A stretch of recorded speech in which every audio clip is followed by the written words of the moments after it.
नमस्कार, मी सारिका या चॅनलवर तुमचे खूप खूप स्वागत करते। आज मी तुम्हाला इथे बघा पनीरची भुर्जी करून दाखवणार आहे। तशी पनीरची भुर्जी करायला खूप सोपी आहे। ही जी पनीरची भुर्जी मी केलेली आहे अतिशय छान झालेली आहे, चविष्ट आहे। हॉटेलपेक्षा भारी याची चव आहे। तुम्ही एकदा या पद्धतीने करून बघा। अंड्याच्या भुर्जीचं सुद्धा तुम्हाला विसर पडेल, इतकी छान होते ही पनीरची भुर्जी। तर चला रेसिपीला सुरुवात करूया। रेसिपी सुरुवात करण्यापूर्वी तुम्ही व्हिडिओला लाईक करून घ्या आणि जर चॅनलवर नवीन असाल तर प्लीज हे चॅनल सबस्क्राईब करून घ्या। तर इथे बघा मी कढई तापून घेतली, त्यात थोडंसं तेल घातले, थोडं जास्तीचं आहे। याच्यामध्ये पाव चमचा जिरं घातलं, जिरं छान फुलून घेतलं। त्याच्यामध्ये बघा थोडंसं आलं घातलं, खूप असं मस्त बारीक कापून घेतलं। तसंच लसूणही मी बारीक चिरून घेतला, मस्त असा याच्यामध्ये घातलेला आहे। जसं पनीर असेल त्याप्रमाणे तुम्ही साहित्य इथे घ्या। इथे मी 100 ग्रॅम पनीर भुर्जी करते, त्याप्रमाणे मी इथे साहित्य घेतलेलं आहे। आता याच्यामध्ये ना 2 मोठ्या आकाराचे ना बारीक चिरलेला कांदा घालायचा आहे। कढीपत्ता सुद्धा मी सोबत घालून घेतला। तसंच आपल्याला जसे आपण भाजीला कांदा असा लाल करून घेतो तसंच लालसर थोडा करून घ्यायचा आणि मस्त असा लाल झाला की त्याच्यामध्ये अर्धाच टोमॅटो घालायचा। तो पण मी छोटा घातलेला आहे कारण पनीरमध्ये आंबटपणा येईल त्यामुळे। लगेच आपल्याला थोडेसे मसाले घालून घ्यायचे, म्हणजे हळद घालते आणि चवीपुरतं मीठ। हे सगळं घालून छान आपल्याला तेलावर चांगलं परतून घ्यायची। हळद टोमॅटो हे सगळं छान या तेलामध्ये कांद्यासोबत शिजवून घ्यायचं आहे। हे बघा फक्त 2 मिनिटं चांगलं मी परतून घेतलं। आता याच्यामध्ये मी मसाला घालणार आहे, जो माझ्याकडे एकच आहे।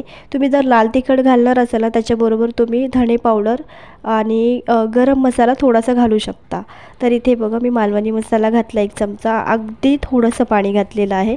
पनीर भुर्जीमध्ये पाणी घालायचं नसतं, फक्त थोडंसं मसाला शिजण्यापुरतं मी इथे पाणी घातलेलं आहे आणि छान परतून घेतलं झाकण न ठेवता।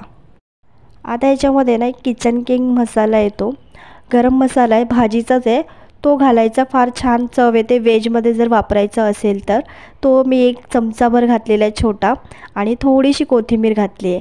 आता इथे 100 ग्रॅम जे पनीर आहे छान हाताने स्मॅश करून घेतलं, थोडीशी कोथिंबीर घातली। आता छान हे बघा फक्त मिनिटभर परतून घ्यायचं आहे आणि ह्या रेसिपीला आहे ना खूप काही वेळ लागत नाही। हे बघा एकदम छोटासा व्हिडिओ केलेला आहे, तुम्ही पूर्ण बघा, खूप छान होणार आहे पनीर भुर्जी। आता छान मी परतून घेतलं बघा, 1 मिनिटभर छान परतवल्यानंतर याच्यामध्ये ना थोडंसं दूध घालायचं आपल्याला। पाण्याऐवजी इथे दूध घालू शकतो आपण, कारण पाणी घातलं तर सगळी पनीरची चव बदलून जाईल, बेचव लागेल, अजिबात ते चविष्ट लागणार नाही खायला। थोडंसं दूध घालून याच्यामध्ये हलकं मिक्स करून घ्यायचं, जास्त मिक्स करायचं नाही, नाहीतर ते दूध फाटेल। आणि गॅस पूर्णपणे बारीक करून फक्त 3 ते 4 मिनटासाठी झाकण ठेवलं होतं। एक 3 ते 4 मिनटानंतर गॅस इथे बघा मंदच आहे अजूनपर्यंत, मंद म्हणजे बारीक केलेला, तो आता बंद करून घ्यायचा। थोडीशी कोथिंबीर घालायची आहे बघा। इथे मस्त अशी चविष्ट पनीर भुर्जी तयार आहे, अगदी हॉटेलसारख्या चवीची आहे, खूप छान झालेली आहे आणि मस्त अशी पनीर भुर्जी ही तयार झाली आहे, चमचमीत लागते। नक्की करून बघा। तुम्हाला व्हिडिओ आवडला असेल, रेसिपी आवडली असेल तर व्हिडिओला लाईक करा आणि ही रेसिपी एकदा नक्की ट्राय करून बघा। धन्यवाद।